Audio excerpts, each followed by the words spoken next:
All right, underlying energy is the Five of Wands. I could tell that there's some conflict. Y'all kept, I could feel your energies were definitely popping out of these cards. All right, these cards are jumping. So, Four of Cups, making decisions, or really shifting your focus to something that is,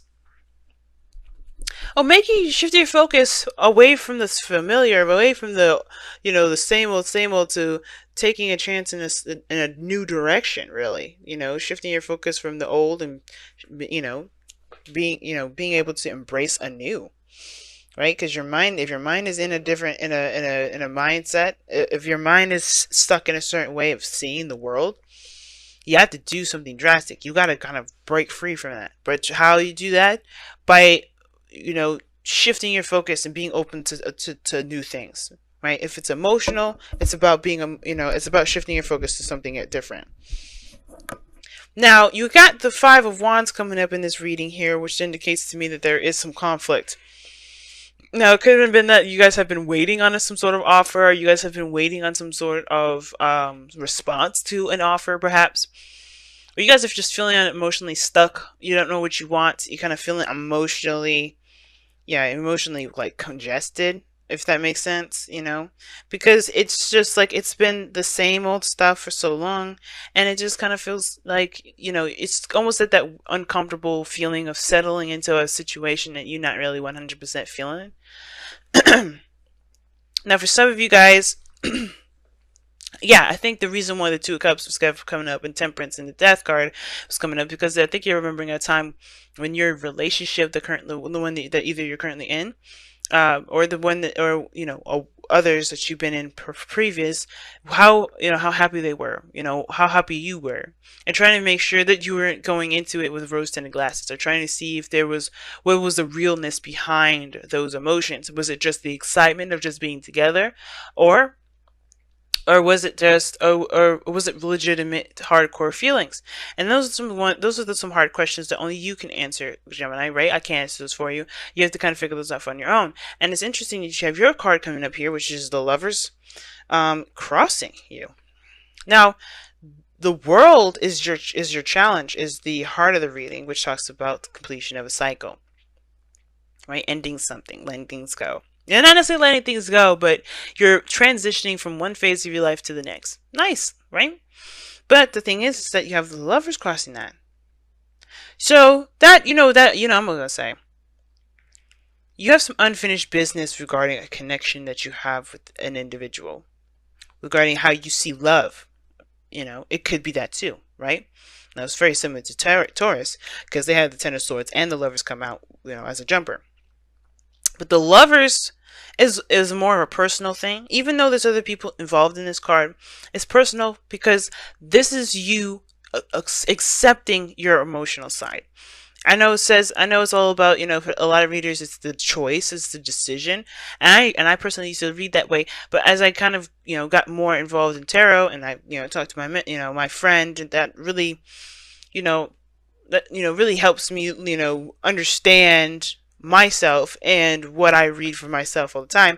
I realized that the Lovers is not a choice. It's more of accepting that piece of us that we've tried to logically omit. Where we try to omit logically. We're like, okay, well, you can't be trusted, emotions, because you be leading me to these individuals that be breaking my heart. And it's like, that's not your heart's fault for doing that. It's actually, and it's nobody's fault. It's not about blame. There's no blame involved in this. Everything's about experience. And the more we accept that, the better off we are. And the more we'll be able to see the lesson behind the things that we go through, rather than trying to just, shrug it off, or, shift the blame so we can kind of not focus on it. This Venus retrograde has been brutal for everybody, especially since we have gone into Scorpio, and Venus came back out of Scorpio. And one of the reasons why it was so difficult for a lot of us, right, was because this was looking at how we are in our relationships, our dynamic in relationships. So when we try to transition, because we're very close to being done here, with the World card being there, it's like we are right next to this successful completion, or a successful outcome to our chapter that we're leaving behind. We have this way of seeing relationships, or way of feeling, a way of being in relationships that don't help us. That's why that Five of Wands is there. There's some conflict for sure, because when we look at love, we see this as like, okay, well, this is where I know it is. This is how I'm used to it being. I don't really see how we can make it different. And you can, right? It's about, remember, temperance, making the possible impossible, removing all limitations. But it starts by removing your limitations on yourself. That's why divine timing, that's why temperance says focus on you. Focus on you, focus on yourself, focus on healing yourself, making sure you're balanced. Because the only place and the most important place where you need to gain limitless limitless boundaries is yourself. And that's what we're doing right now with the world and the lovers. So unfinished business regarding a love mate, or a lover, a soulmate, or the dynamic in which we see relationships. Now, in the past, you had the Tower, so definitely something happened unexpectedly, something came about. And I think this was a good thing, obviously, because what we move into is the Nine of Cups, right? I think it was a thing that you guys were definitely happy about turning out. I think you guys just didn't see it coming, and either way, that kind of freaked you out. Some of you guys may have been that Tower. You just made it happen. You just went ahead and just clicked your fingers and said, you know what, this is what I'm going to do. And I feel like that's why you guys are in a really good place. You actually feel really good right now. Feel really happy. But how you take that onto the relationship, you guys hit to the King of Swords. Now, I don't ever have a problem with the King of Swords. I don't. The King of Swords is a lovely card. I love him. He's my king. So, as a Libra and a female, this is my king. But the thing is, though, guys, I'm not reading for me. I'm reading for you guys. I see you guys becoming more you master your mental, you master the mind, you master the air quality of yourself. And I think what this really means is, with the King of Swords being here, is that you master your mind so you can make room and space for the feelings that you got, because you are overwhelmed with emotion at the moment. And that's good, right? Because the Knight of Cups is a good feeling card. Now, I feel like it's because you may have made a sacrifice that you definitely are now seeing the benefits of, or you may be feeling that, you're in a good place because either you've compromised or you've may have stood by what you believed in. You stood by your truth, right? I don't know if you severed ties, but I don't think this is it's really weird, right? Usually this is an empty victory, and you have the Nine of Cups, which can be a victory in my opinion, because you feel good. Nothing can be taken away from you. No disappointment, no sadness, no defeat can be given disappointed. Excuse me, can take away that happiness, right?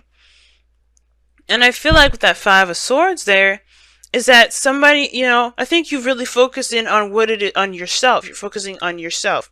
You're not really thinking about other people. You're not thinking about other folks. If they walk away, they walk away, but you're focusing on you right now. And that's the part that really makes things work. But I think the situation is this. The Lovers is about involving other people too. It's not just the dynamics in love. Well, it is the dynamics in love. Are you being more selfish? Are you willing to open up? Are you willing to allow people in? And that Five of Swords may be trying to figure out, well, is it worth including other people into this Nine of Cups? Because right after Nine of Cups, Ten of Cups, where there is people involved, right? But I feel like with the King of Swords, I think you make room for your emotions with the King of Swords. Because the King of Swords is the master of his mind. And I feel like with you being Gemini, right, having your head in your heart, you have to master one so you can make space for the other. If you become dominant one other way, you're suppressing one of your twins. And that can drive you crazy, because then what do you think happens when you try to suffocate somebody? Or what do you think happens when you try to smother somebody? They get crazier and crazier until they come out, right? Just think about,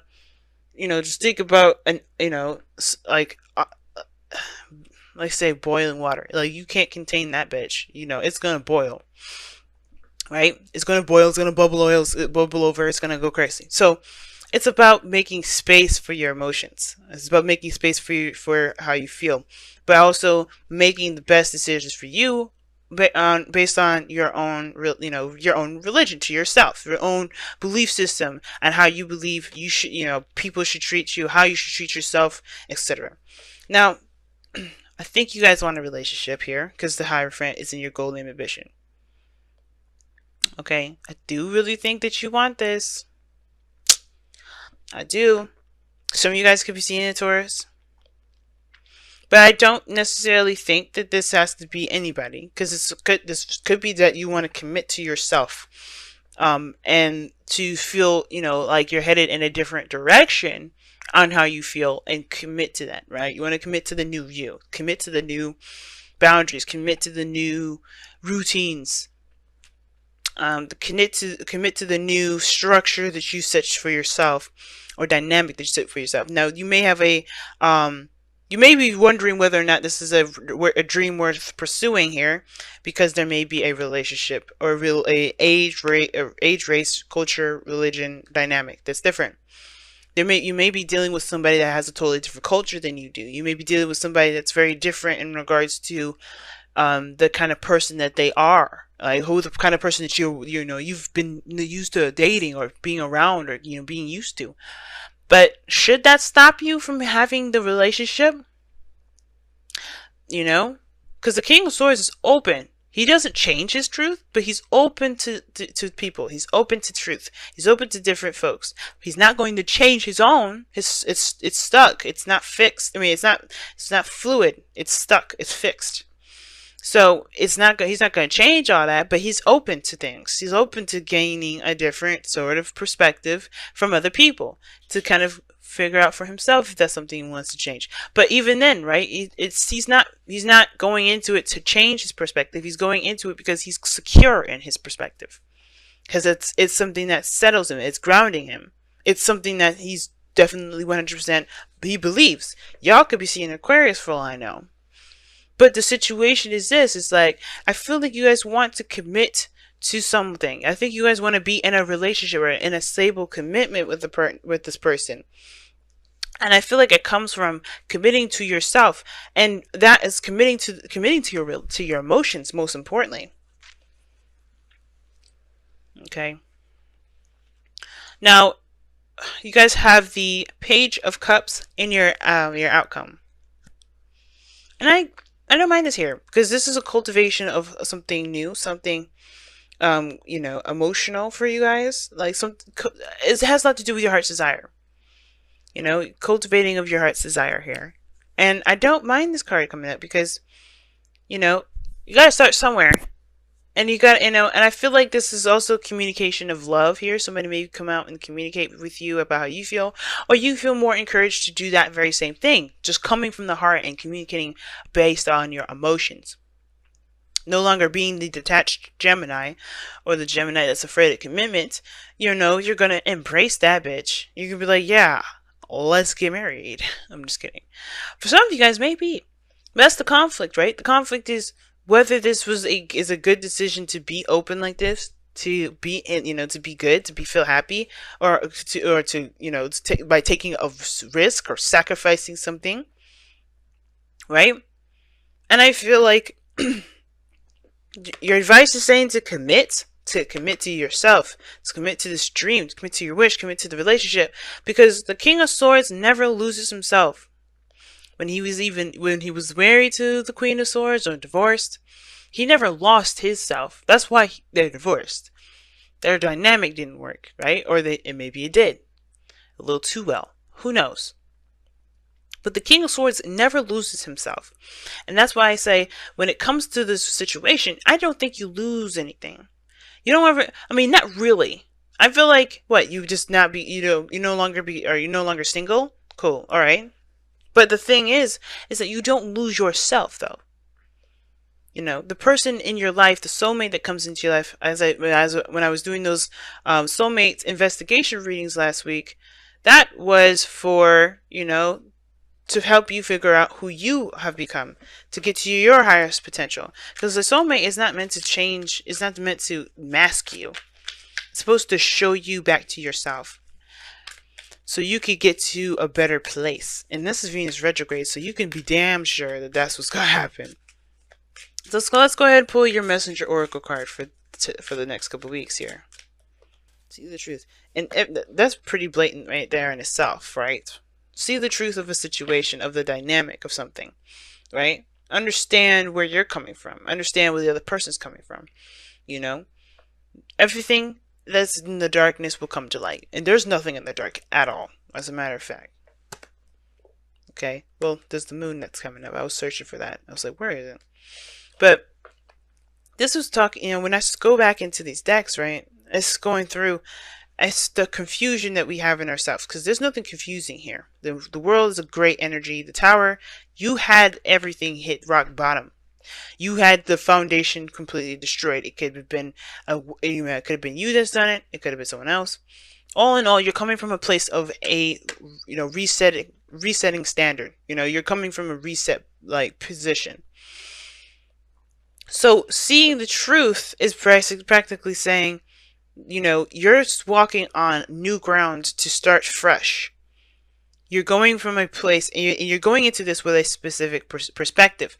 Know that that perspective may not be your truth, especially if it doesn't resonate. If this Five of Swords is not resonating with you, then it's because it isn't, that this isn't your truth. I'm going to go ahead and read you the affirmation for that too. All right. But all in all, see the truth is like, don't let your mind formulate all these opinions and things. I mean, of course it's good to formulate opinion, but the point of it is like, don't let your mind conjure up something that isn't real, right? Because you're coming from something that, that's from like the blankest of blank slates. No, do not be deceived. Be watchful and mindful of the illusions others weave around you, around your, excuse me. Let me reread that sentence. Be watchful and mindful of the illusions others weave around themselves, and that you may weave around yourself. Know the night, understand the shadows, see through the darkness to the light of the truth. Pay attention to contradictions. Notice when actions and words are not in harmony. Hone your intuition and insight so that you may know the minds and hearts of those around you and yourself, and trust in the wisdom born of that awareness. Don't let yourself get confused now. Now, if somebody's around you that's confused, then there it is. You got two cards in here that indicate really tough times that can potentially be with other people. Now, if you're having arguments with somebody, then they're showing their true sides. This person's going to be showing their true sides, especially if they're coming out and they're being very selfish. They're not being considerate. They're coming out, there's nothing wrong with selfishness. I always say that. But if they're not being compassionate, if they're not being, considerate, then you have it, then that's the difference. Because you can always be selfish and still be considerate. But if somebody has showing red flags, yeah, watch that. Watch that mess. They're going to watch this moment now, because you're going to be, you're going to be observing a lot. And I feel like if this is a dynamic between you and another person, yeah, the arguments are real. The Five of Wands, Five of Swords. But I really felt like this was more a personal thing. Imagine. Wow. And this is talking about dreaming, allowing yourself to dream, allowing yourself to kind of fall into the illusions. The very thing that the king, the truth was kind of saying, to be careful of, in a way. What it was saying was, don't be deceived by your imaginations. And I feel like with this is saying, don't be afraid to dream. So, and it's like, okay, that sounds really contradicting. Venus, what you trying to say? Basically is this, y'all. Too much of anything is a bad thing. You have to balance it out, right? This is why you have to balance your head and your heart. Because your heart is the creative aspect of you, while your head, of course, is the logical, seeing all signs and truths, that's your side. That's the other side. You have to balance the two of these, y'all. You have to be able to see the situation from the clearest portion. That's why you come out the King of Swords in the future. But you also have to allow yourself to feel and dream. You can't do one or the other. Don't let your dreams, don't let your imagination overcome your mind, because you won't be able to see any sort of craziness that's going on around you. You don't want to let this become too serious, or else you eliminate all aspects of emotion. You detach. You no longer feel yourself. And you end up becoming more protective of yourself than you are in the moment, and being open to love, to receive that love back. So that's why I don't mind the page cups here, because it's like you're kind of cultivating a sense of desire for yourself and desire for your relationships. The King of Swords doesn't even need to be you. It could be somebody that you end up manifesting in, because you not only open yourself to love, you also, you know what you're going into. You know what you're willing to sacrifice. You're not going to be disillusioned by everybody else, and you're not going to be dealing with other people that are going to sabotage your progress, because you know what's going on. You're focusing on you. You're making sure that you're, doing your own thing. You're going through some serious changes with the world. You already gone through the Tower energy, and then you got the Hierophant here that's still talking about changing. But you have the Five of Swords and the Five of Wands. Difficult changes, but they're all about your moral standard and the actions that you take in regards to being authentic to who you are. And those changes there are what's going to make this relationship dynamic redefinition for you guys, I feel like, a lot stronger than it has been. But you have to keep things balanced. Very temperance. I'm surprised it didn't come out, but very temperance of it.